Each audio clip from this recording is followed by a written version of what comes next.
2013년 울산에서 8살 어린이가 의붓 어머니에게 맞아 갈비뼈 16대가 부러진 채 숨졌습니다.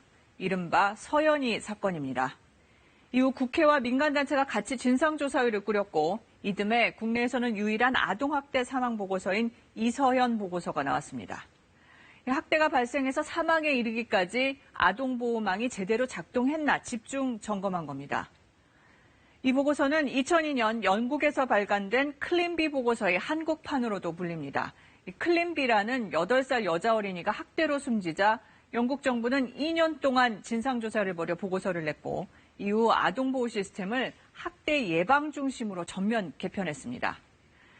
그렇다면 이서연 보고서 이후 6년이 지난 지금 우리 사회는 얼마나 달라졌을까요?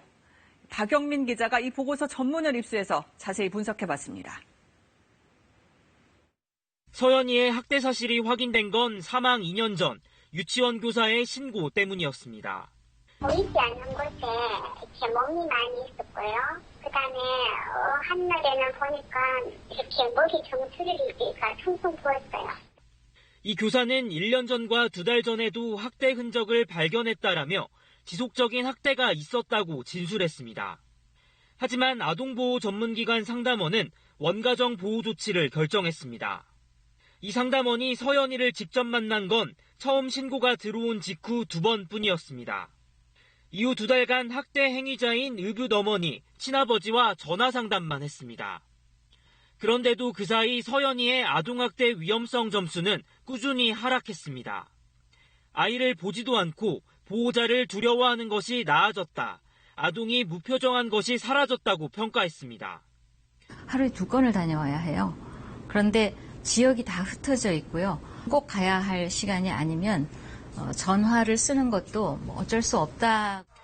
하지만 이런 제한적인 개입조차 서연이 가족의 이사로 아예 끊어졌습니다. 부모가 상담을 거부한 겁니다. 기관이나 외부에서 본인들의 가정 사이에 개입하는 거에 대해서 좀 그 계모와 신고가 거부 반응이 좀 있으셨거든요. 이후 울산에서 초등학교에 입학한 서연이는 다리가 부러지고 양손과 발에 화상을 입어 병원에 입원까지 했지만 누구도 학대를 의심하지 않았습니다. 결국 서연이는 숨질 때까지 국가 아동보호체계의 도움을 받지 못했습니다. 서연이 사건 이후 국회에서는 아동학대 처벌을 강화하는 내용의 법안이 통과됐습니다. 하지만 그 뒤로도 아동학대 사건은 오히려 꾸준히 늘고 있습니다. 피해 아동들이 원상 회복될 때까지 사례관리 등 이런 것들을 해야 되는데 또 아동학대에 대한 조사 업무와 또 여러 가지 피해자들을 보호하는 업무들 또 이런 사례관리들을 같이 다 했었기 때문에 굉장히 업무가 가중했습니다. 서연이 사건의 문제점을 지적하는 보고서가 나온 지 6년. 하지만 여전히 상담원은 과도한 업무에 시달리고 자녀를 학대한 부모가 상담을 거부해도 강제할 수 없는 현실은 그대로입니다. KBS 뉴스 박영민입니다.